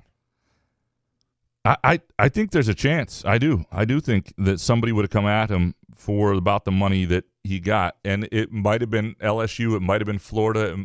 Somebody would have been interested. Maybe USC before they went after Lincoln Riley. I think he would have been a name, and maybe even the NFL. So yeah, no, I think. Are we talking that Mel Tucker doesn't get any raise from Michigan State University then? Because I think he definitely would have taken an offer, right? Well, because to me, the $9.5 million, from what I understand, is what he said it was going to take for him to get it done. Like this is not the $9.5 million didn't come out of thin air. This was his favorite number. This is what Mel Tucker. Yeah, this is if it's like Sesame Street, what brought to you by the number $9.5 million. All right, was that good? Was great. Thank you. Enjoyed it. Your references have been spot on tonight. Thank Jeff you. Spindler, if Kirk Cousins retired today, how would you describe his NFL career? What do you got? Oh man, I don't know. It's just like a career that's been fun and then just average. Yeah, so it's hard to like say what Kirk Cousins is as a player. You're not going to win a Super Bowl with him, but you're not going to have a 7-9 season. Maybe, I don't know. Yeah, mediocre. But the problem for him is, he's also a guy who's a 4th round pick, like the 103rd overall pick, who rose to be a well-paid starting quarterback. It's not a failure at all. He's just. Have you seen the quarterbacks in the NFL? Yeah. No, it's not a failure. You have to have a decent head on your shoulders and an arm. Yeah. What I think. I'm not saying he's had a shitty career. He's made a ton of money, but I'm just saying as far as legacy and has he won big games? I mean, a few, but I'd say frustrating in some ways because at one point it looked like he might take the next step. I don't know. It's a good question. Jeff Spindler, does Graham have questions ready to ask after the Illinois game that will force Izzo into saying cockburn 4 or 5 times? We need a bigger collection of these sound bites before the kid leaves. Cockburn. So they are there in about a week and a half. I should be ready just to. Can you ask him if he knows that we play that on Couch? What I should do though is I should just all my questions will be tailored around the big guy from Illinois, just to see if he can get him to say it. I got another one about Kofi. The cock is silent. It's just burn. Kofi burn. Jay Riemenschneider, there was a lot of vitriol thrown at Juwan Cowards and Michigan's way on your hot take show. So how bad would MSU fans feel if Michigan came to Breslin and handled them in a couple weeks? Pretty bad. Really bad. Because there's no excuse in that one for MSU. Like, that game's not being sandwiched anywhere. That's a home game. And, yeah, absolutely. It would, and it wasn't like it's something that Michigan had time to improve before they played them because, that game was always on the schedule. Yeah, there's no question that would sting like hell, and it would change the way this season was viewed. I mean, one of the things about this team is I think it is a likable team. I think it's a team people want to like, and I think it's a team that surprised some people. And they played a tough enough non-conference schedule to know they've got some things in them. But we're about some of that the easiness. I don't know, easy is the wrong word. Manageability of the conference schedule at this point, though, is certainly helped. Jay Riemenschneider, taken in trios and only considering their time together at Michigan State. Who you got? I love these, by the way. R.J. Sheldon, Aaron Burbridge, and McGarrett Kings, or Felton Davis, Darryl Stewart, and Cody White, or Graham, Jaden Reed, and Jalen Naylor, and Trey Mosley. It's the last one, Jaden Reed, Jalen Naylor, and Trey Mosley, because at their best as a trio, they were the most dynamic. Shelton, Burbridge, and McGarrett Kings for a while in 15 were really, really good. But you think back to that, the Miami finish, the Rutgers game, parts of the Michigan game. Like, I think the most explosive and difficult trio to deal with was Jaden Reed and Jalen Naylor and Trey Mosley this year. Next one from Jay. Does Vegas know nothing, or do they know something we don't know? Because I've heard you two both spout out both statements on numerous occasions. I mean, just kind of joke around. I mean, Graham, I think sometimes is serious that Vegas knows nothing. I like to joke around and say they don't. I get frustrated by the pros that play the numbers a little too hard sometimes when there's a clear matchup. But otherwise, you mean the guys that are making money just gambling on sports? Correct. That are making a living. The ones who aren't losing $100 on the English Cup and Liverpool and all that stuff tonight. Yeah. I like making those fun idiots. of people. Yeah, morons. Jay. With this one. So, Graham, would you have sex with Hugh Grant? I mean, I wouldn't have sex with him, but I'd stroke his hair or something. Here's what would happen. I think that you would have a threesome with another lady, but you would just stare at Hugh Grant the whole time. Me, Rachel McAdams, and Hugh Grant, and just stare at Hugh Grant? And you just stare at Hugh Grant. It's possible. Smoking a cigarette in the corner. Yeah. Nick Palmer, which celebrity would you want to do a drop for the pod? It's got to be Hoff, right, at this point? Easily Hoff, right? Yeah. I think He's not going to spend $400. Or Ron Banks. Ron Banks we could get. That's true. Could make that happen.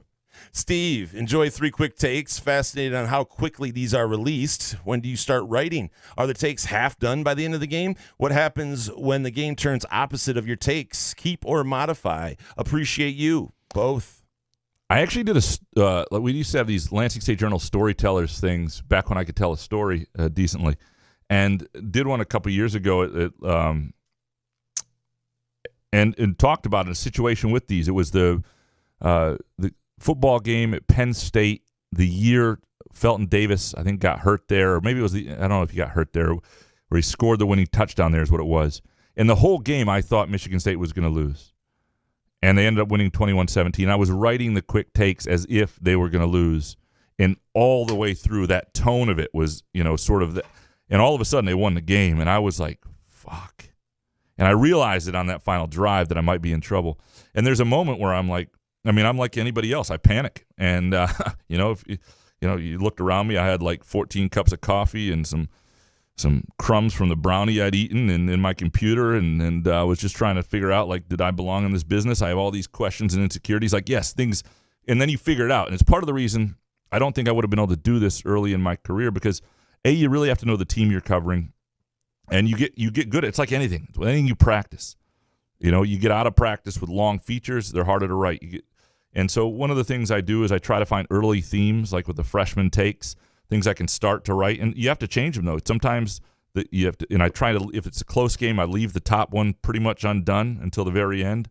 And you write quickly, and sometimes you write your best stuff. But you do have to rewrite. Sometimes you have to rewrite a lot and quickly. And you try to write things that you can work in either way, win or lose sometimes. But I start writing at halftime. That's when I start writing to When I read them this morning, I was like, man, these are long. I know Graham talks about how he's a slow writer, but there was multiple paragraphs there on some of these. And I'm like, are you really that slow? You're just saying that. Yeah, I'm not slow on that stuff. I'm slow on big features sometimes, but I'm not slow on the quick takes because you can't be. You're up against quick takes. Yeah, and you're up against. I have to get the interview, the locker room or not the locker room, but the press room. So that's something I've gotten a lot better at, and it's one of the things I enjoy doing because I think I've gotten better at, and I think it's one of the things hopefully people enjoy, and so we'll absolutely keep doing them. Let's take a really quick break here. When we come back, more of your Groovy Donut Twitter questions. Couch of the Rube, presented by Skymint Premium Cannabis and Firekeepers iCasino and Sportsbook app. Where else can you cheer on your team? Enjoy a mouth-watering burger or savory sushi. Sip on handcrafted cocktails or one of 46 beers on tap. Take your game day or date night to Cask & Company Kitchen Bar or Front 43 Neighborhood Pub near Frandor. 2 amazing places with one awesome blended modern American Asian menu. Catch the game on one of 30 60-inch TVs or stop in for the all-you-can-eat lunch buffet. Enjoy happy hour or elevate your night out at Cask & Company or Front 43 on East Saginaw in Lansing. Firekeepers Online Casino and Sportsbook is the site to play. Get your Vegas on right now from your phone, tablet, or laptop. All the hottest slots and tables, plus sports betting featuring in-game wagering. Download the app at firekeeperscasino.com. Go with the name you know. Firekeepers. Terms and conditions apply. Must be 21 or older and located in Michigan. Gambling problem? Call the Michigan Problem Gambling Helpline at 1-800-270-7117.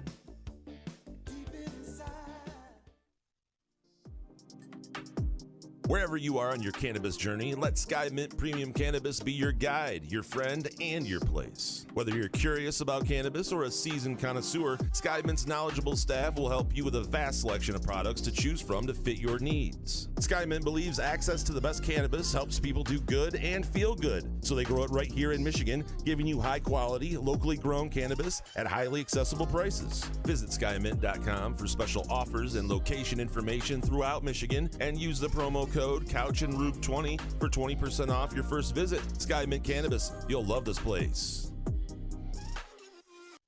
Come enjoy irresistible, award-winning, handcrafted donuts and locally roasted coffee at Groovy Donuts. Surprise your family or coworkers with special holiday designs and flavors, or put the perfect finishing touch on an event with a custom order.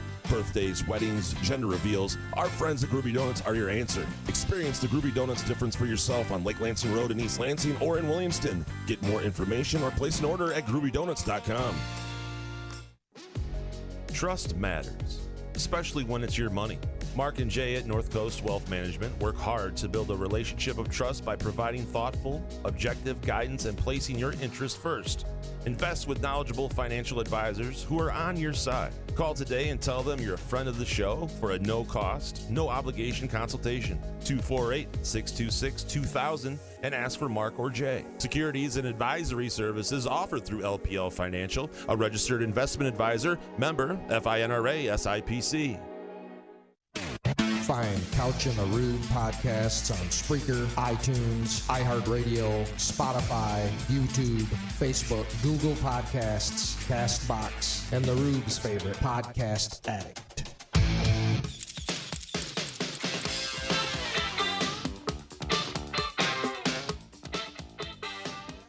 Couch in the Rube, presented by Skymint Premium Cannabis. Look, there's lots of great deals at Skymint right now. And if Jason, what can people expect when they walk into a Skymint? Like, give them what's the Rube experience? Well, I walk in and everybody goes, "Hey, it's Rube," and like I go, normal. "Hey, everybody, good to see you guys again for my daily visit." No, it's just it's a knowledgeable staff that does. There's no dumb questions, and you can walk around and they can help you out with whatever your needs are. Literally, there's no dumb questions because I've tried. Absolutely, that's key. That's really what we do here. We walk into Skymint and try to pose dumb questions. Right. And they have a great point system too. Every purchase you end up getting points, and at a certain point, like, you end up getting enough points. Like, I had 700 points my last purchase. I used that to get $30 off. They have a bunch of that kind of stuff, and that's why I love Skymint. Awesome. Back to your Groovy Donut Twitter questions. Gavork, does MSU win 14 Big Ten games? What's more likely, 10 Big Ten wins or 14 Big Ten wins? Yeah, I mean, so if they get to 6-0, and then you look at and say the Michigan game's not made up, and they're going to play 19, so there's 13 games left. To get to 14, they'd have to go 8-5, which is, I mean, it's a tough schedule. And the thing about the Big Ten this year is, other than Nebraska, there's not a lot of shitty in the Big Ten. And Nebraska's there used to be teams that were worse than that. It's not. I don't know if it's as good all the way through, but it's at the top. But it's you're going to drop a game you shouldn't somewhere along the way, and I don't know. I think they're going to have more than 10, especially if they start 6-0. So I'll say more likely they get to 14, but I don't know. I wouldn't bet them to get to 14. Hank Scorpio, higher Big Ten win percentage in 22. Men's basketball, 19 games, or football, 9 games?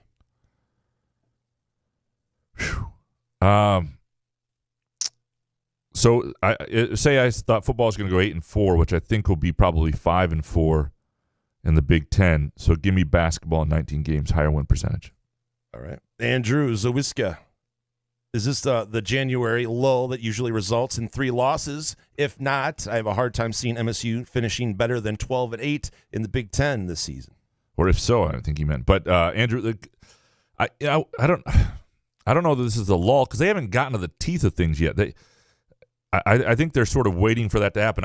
I do think it was a wake-up call against Minnesota. I'm very curious to see the response against Northwestern. Then they've got some time to prepare, but it gets real on them in a hurry.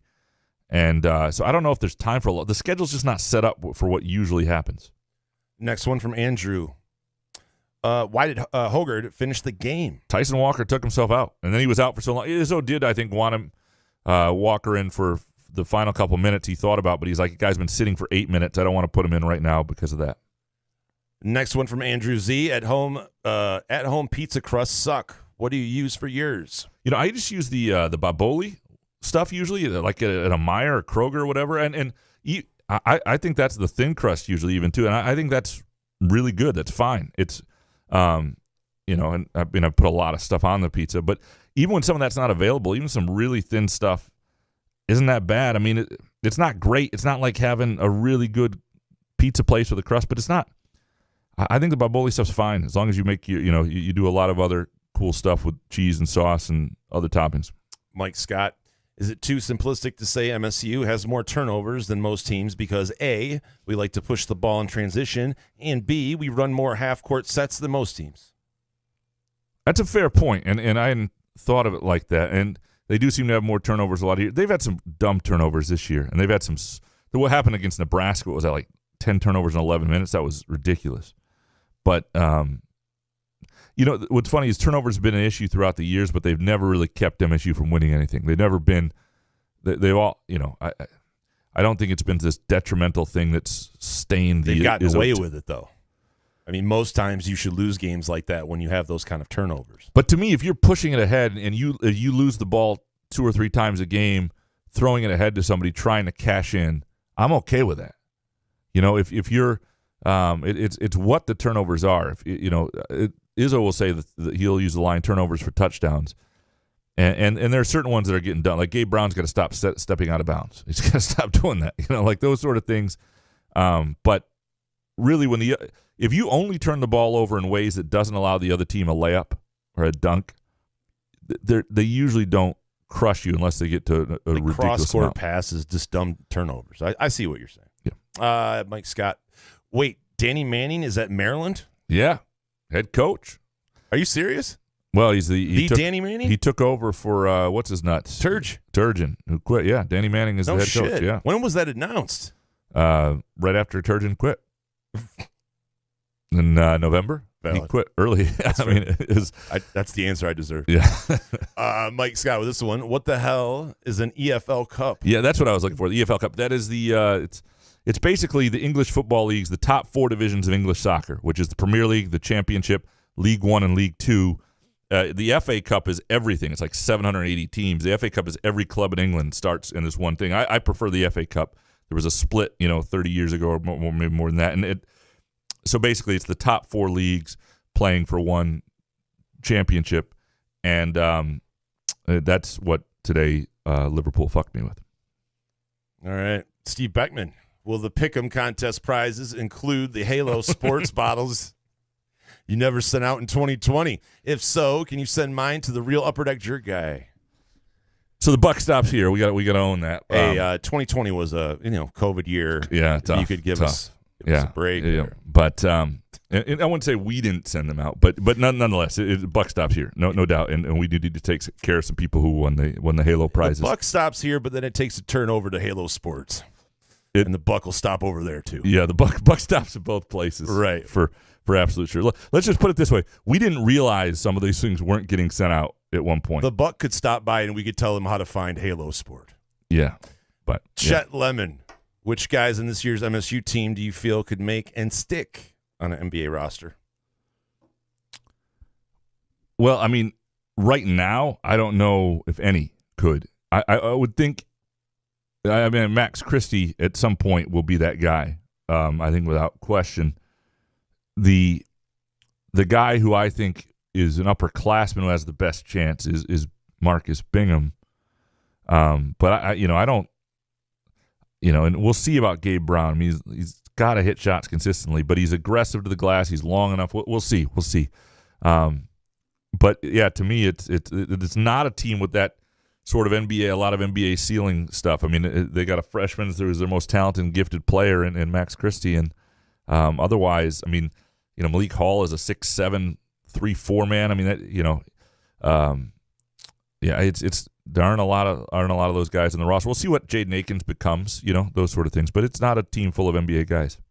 Chet Lemon with this one. What's your prediction for this MSU team? Is this a Final 8 caliber team? It could be. It didn't look like it the other night, but yeah, it could be. I mean, again, they are not, and I'll say this, they are not matchup proof.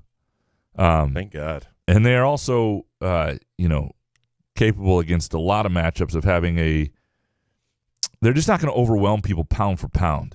And so they've got to really play well. And in a single elimination, you don't know. But yeah, I would. There aren't 8 teams in the country I don't think they can't beat. And to me, I see them as like a Sweet 16 team. And then at that point, it just takes a good matchup and a good day and a win. Chet Lemon, if Walker is out for an extended period, what happens? Akins at point? Yeah, he's not supposed to be out.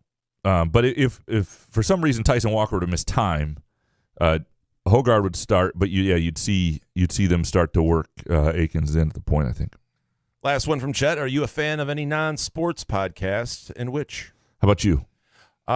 They talk sports on the podcast, but Drew and Mike podcast I listen to religiously. I listen every day when they have shows out. Other than that, non-sport. I mean, it depends on who's on Joe Rogan. If there's a comedian I like on Rogan, I'll listen to that. Or it's old YouTube, old when Howard Stern was good. I listen to that. Yeah, there are a few that I like, and there are some sports I like. The one that I got into for a while during the pandemic, my wife introduced me to, was You're Wrong About, which is pretty good. They basically take something that you assume. They did some really good stuff like O.J. Simpson and Princess Diana, things you think you knew. What did we miss on the OJ thing? Well, there are lots of little things they really dive into the case, and I don't remember the specifics of that, but you would enjoy the O.J. Simpson ones. They're actually Are they claiming that he's innocent? No, but there are things you're like, oh man, they fucked that up. But I watched a 10-part series That's on true. ESPN. That's true. I mean, I lived it. The Princess, I don't know what else. The Princess Di stuff to me was more informative because I didn't know as much, and it's really, really well done. Just seems they have like a Princess Di thing on 2020 like every other week. Yeah, but these it's like, how much shit do we need? But it's also, if you like entertaining people, the way they do it, the two people who do it, and I think one of them is actually leaving the podcast, and they're going to bring somebody else in now. But scandal. They just, I think, getting burned out. But like some people like listening to us for some reason, and so if we were doing entertaining, informative things, we don't do those things. But people may choose to get their information through us, which would be a bad way to do it, by the way. Yeah, but you come for the stories though. John. Will the Boris Johnson backyard parties cost him his office?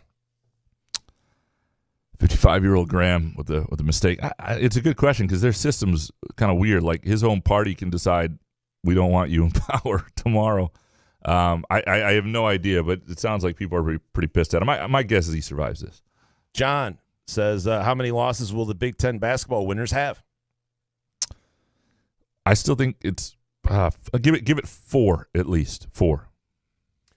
This one from John as well. When is the full column on the football schedule coming? Football schools need January columns. Yeah, the 3 quick takes is all I had for that. But I hope you enjoyed it. Full column. We want it. Pay for our subscriptions, damn it. All 3 of them. Mojo Jojo, what's the chance the woodshed actually sticks around as a nickname? Spurrier came up with a swamp for Florida. Did he really? Though that was a nickname that actually made sense. I don't think the woodshed sticks. Maybe it will. If he's going to have to be the coach for a long time for it to be that. Like, to me, he's going to have to do a decade. He's going to put in a decade of people getting used to it. No? 5 years. At least? Okay, 5 years maybe? Okay. Yeah. Yeah. If he wins 11 games next year, the woodshed's here to stay. That's true. Yeah, he wins 11. I mean? People are like, yeah, keep we're good. winning. Fuck it. Call it whatever we want. Call it the swamp. Mojo Jojo. Isn't the fact that this was the lowest rated championship game in years indicate the need for an expanded college football playoff? More teams, more eyeballs across the country, more ad money. Not sure what Stanky's getting at. Yeah, I'm with you. And the rest of the country doesn't want to get left out of this thing. As much as good a game as that was, Georgia, Alabama does not intrigue a lot of the country. They feel like they've seen that, whatever. You're talking about casual eyeballs, not just the heart. I mean, guys like you and I are going to watch it. Gamblers, right? People are going to download the Firekeepers iCasino and Sportsbook app and play along and have their prop bets in and enjoy the game. I, by the way, got fucked on the over. Actually, I had the under, and the pick 6 screwed me. But I do not blame Firekeepers for that. That's not how that works. 12-team playoff, I think, would bring ton more eyeballs, tons more revenue. There are some questions about get rid of some of these shit bowl games. Well, what you do is you would lose the other New Year's 6 games. You might keep some of the other bowl games, but why? You just would because people like them. People watch them. The ratings are incredible. People still watch these because there's not a playoff. Well, no, but if there was a play, they'd watch both. I think people would watch both. Oh. The playoff would just be a smashing success, though. I think if there wasn't gambling, I wouldn't have watched half of those bowl games. More than that. 75%. Well, that's why people watch them, though. Gambling is like, again, people want – if you're looking for a purity test on this, then get ready to play in rundown stadiums with coaches making not a lot and the getting rid of half the sports on campus because gambling's paying for a lot of it. Mojo Jojo. Graham, did you see Bryce Young's comments on UCLA and the West Coast crowds and fan bases versus those at Ohio State, Bama, etc.? Thoughts? I meant to look this up. Give me Off. it's off. A devil is rising, a shadow from the past, feeding the flames with fire on the edge of fury. I'm not seeing it right here, but I'm guessing he took a shot at them saying they're just not as intense, right? Is that what that was? I wish I had this. Okay, give me 1 second. Bryce Young comments on UCLA West Coast crowds. Search. Yeah, it's not popping up. Yeah, if it was popping up, I'd have it. I knew how to Google search. Yeah, we know. Just It's- making sure. Yeah, no, Just it's reapplying not. my It's not Burt's popping Bees. up. I'm sorry. I meant to look that up, Mojo Jojo. And was not able to. We'll but fix that in post. Too. yeah, we'll fix that in post. You know what, Mojo Jojo, into the file you go for next Thursday. July. Mother Tucker, if Graham played for this MSU basketball team, oh shit, where would he slot in the rotation? Would he have less turnovers than Hogard? I would turn the ball over constantly because there are things I do well and then things I don't do well. And if I was handling the ball, it would Izzo people yelling would at you. pressure me and it would be fucking a best. disaster. Like as soon as the timeout happened, I would be the not take best. myself out of the game though. I never blame myself. Yeah, I would not slot well into the rotation. Mother Tucker. Does Sissoko get any more chances to crack the rotation? Need another solid big behind Marcus. Marble seems shaky at times. Well, Sissoko will keep getting looks. I mean, he's going to have to do it in practice, and they kind of know it. They see it. But are we overlooking this? Like if Bingham ends up getting injured, I mean, do you trust a guy like Marble to step in? Well, the problem is you don't Replace trust Sissoko. Sissoko's had some rough goes. I mean, Marble is much more solid, and he's where he needs to be. And even when Marble struggles, Sissoko's just not proven he can be the guy. He's got to do it this year. And if both those guys come back, then the pressure won't be on him next year. But to this point, he does not look like a guy who's in line to be the starting center at Michigan State at any point. Because even, Bingham would be frustrating for a while early in his career, but you could still be like, oh, at some point that's got to click, And there's been no evidence of that with Sissoko yet, and he just still looks a little raw. And it's not just like offensively, he doesn't have hands or anything. It's like he still jumps at guys. It's just defensive savvy. He's got to get there. Chris Fletcher, how much did Ishbia have to pay to ensure State didn't have to set foot in the state of Indiana this basketball season until the conference tourney? Assembly and Mackey have been death traps in recent years. It's a weird year to have him not go to Indiana for either team. I was stunned by that. $9.5 million, that's what he paid. That's right. Max Christians, you mentioned in quick takes, it seems Marcus Bingham's play appears to have plateaued. Would you attribute this to early success and becoming complacent, an improvement in competition, or teams focusing their game plan on him more? No, I think it comes to complacency a little. Now, complacency sounds awful, but what I mean is it's a feeling of he's proven himself, and he needs to keep proving himself. Like I think it's a little bit of early success when he was playing with an edge, and it's hard to play with that edge every night, but that's who he's got to be. It's got to be a competitive edge every night, and I think that's mostly it.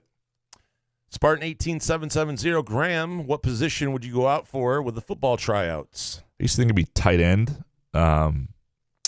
Probably Holder. yeah, kicker.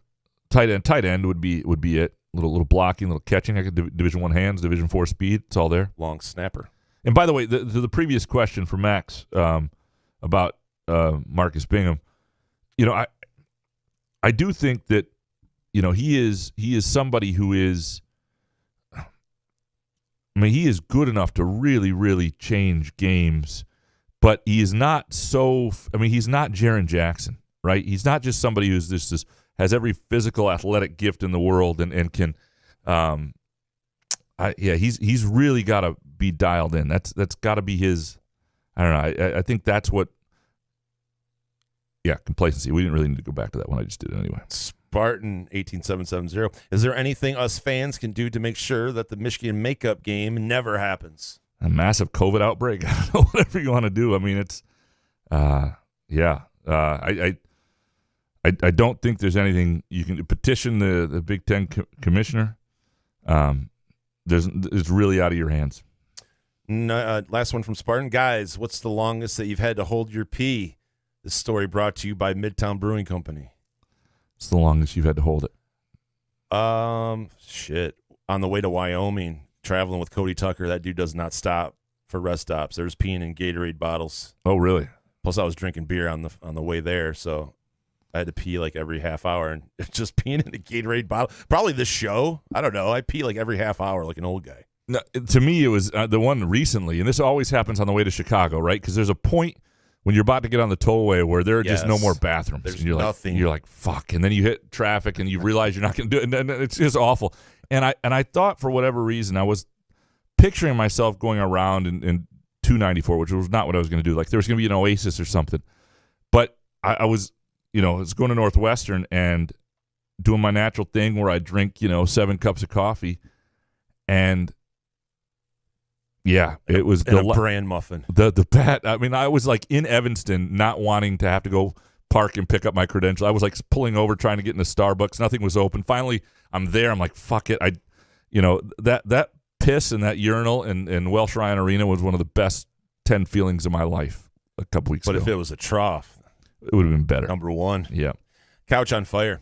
Why such a Debbie Downer on last night's game? As Izzo said, a lot better teams than this have been beaten by worse teams in Minnesota. Right, but I just think it's because Michigan State didn't play that. It was the first game I've seen where they didn't look like the more focused, the more aggressive team in a long time. And Walker took himself out of the game. Yeah. And Bingham questions. It just wasn't a satisfying win. It was not an inspiring win. No. It was a win, but it was not inspiring. Couch on fire. Let's talk baseball in the cold. Surprise performer of this year's Tigers. Over under wins, I'll say 85. Yeah, 85 is probably the right number. It'll be interesting to see when that comes out because I'm probably gonna play it. Load up the Firekeepers iCasino and Sportsbook app and I think play it'll be it. in the 90s. Do you really? Yeah. Their over unders gonna be in the 90s? No way. Yep. No, I bet you 85 is the number. I bet you it's lower than that. I bet you it's 83. Okay. And surprise performer of this year's Tigers. I hope it's Riley Green. Yeah, I want 500,000 of his cards. Let's do this. Him or Torkelson for me. Just one of the young guys. Be a lot of fun. I don't have a 401k. It's all in Riley Green cards. Couch on fire. Most intriguing 2022 MSU football game. All right, so you can say Ohio State, Michigan, all that stuff. That's the easy stuff. Wisconsin sort of looks easy. But let's go early. I think the two that are, whatever Washington is, new coach, they're going to have that new coach energy and bump. They're going to be different. It would have been better to catch them with the same coach. That'll be intriguing. But I think coming home from that game, the Minnesota game, is actually, and as somebody brought up earlier, I think that's a really interesting game.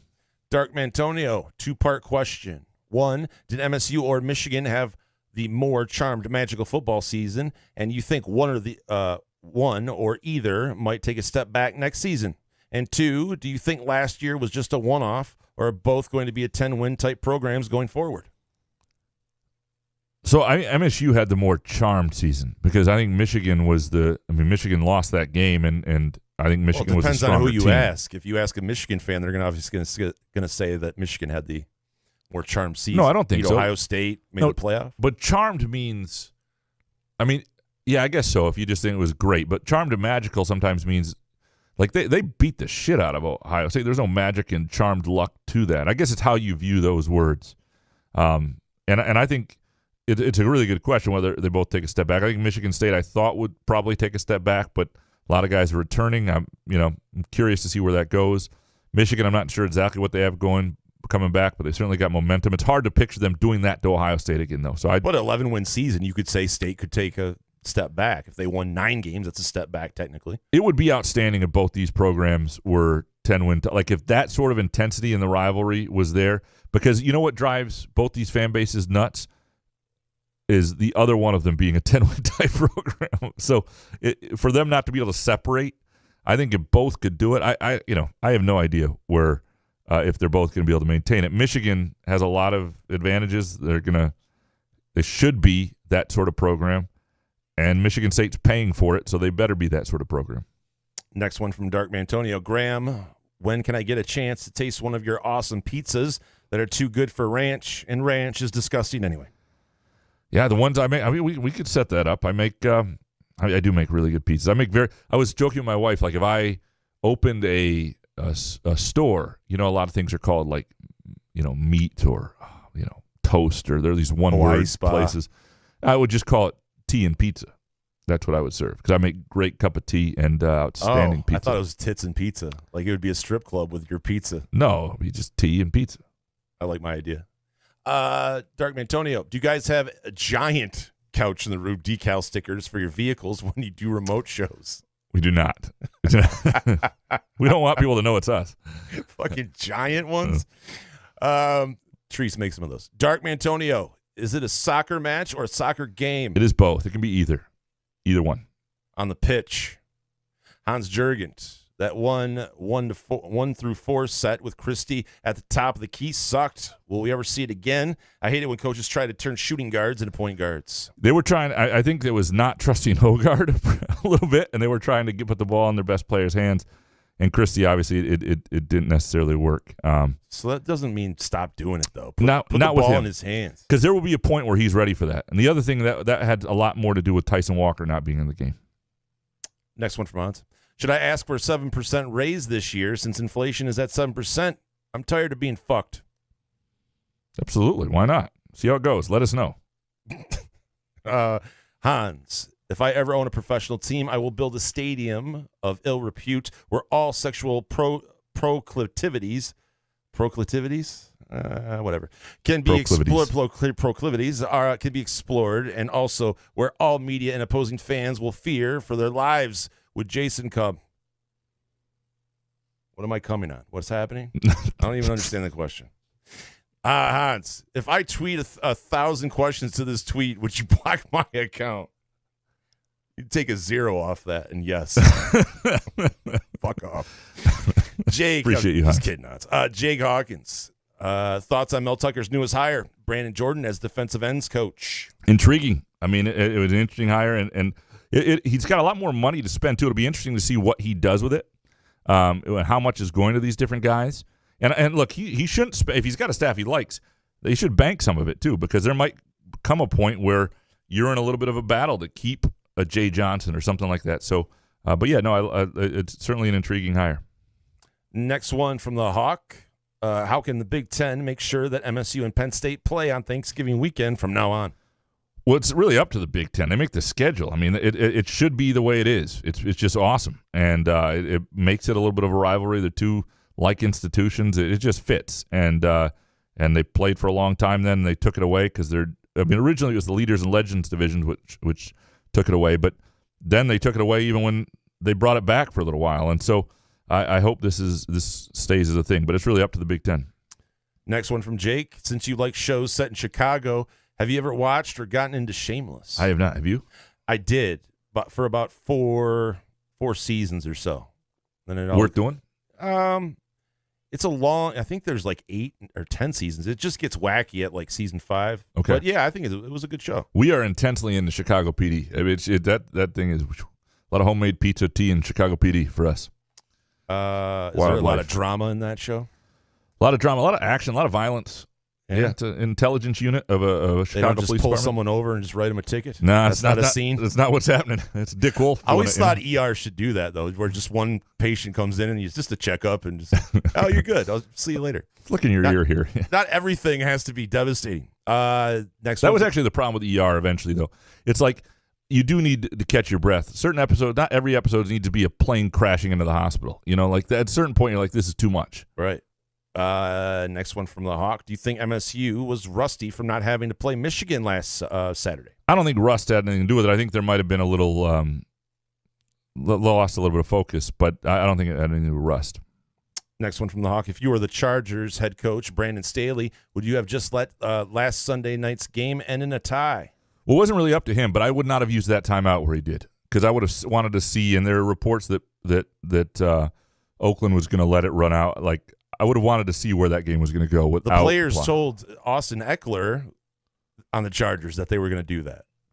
Right. And Chargers would have gotten in to be in the playoffs. into the playoffs. Yeah. So I don't know. Last one from the Hawk here. Is there any way that MSU can play Michigan in Ann Arbor between this Saturday and next Friday? Not unless it would take Maryland having a COVID issue, I think, because that's who Michigan plays next Tuesday. And I don't even know, is Michigan getting its game in with Illinois? We know that for sure. They had the minimum 7 players at some point, and I don't know where that. I don't know where that's. I'm not going to take Hoff at the end here, but but yeah, I very unlikely. It would have something would have to break very, very, very, very quickly here. I don't see it happening. We appreciate all of you taking part, as we always do. You guys are fantastic. Thanks to SkyMint. Go to skymint.com for location information throughout the state. You're going to love this place. Let them be part of your life. They'll walk you through your cannabis journey. Thanks to Firekeepers iCasino and Sportsbook app. Download the app. Bet the NFL games with us. We've got the Couch of the Rube NFL Pick'em contest up now. Play along. Bet the games on the Firekeepers app. You'll love it. Thank you to Groovy Donuts. Make Groovy Donuts part of your weekend, part of your party. Just get a box of donuts and dig in.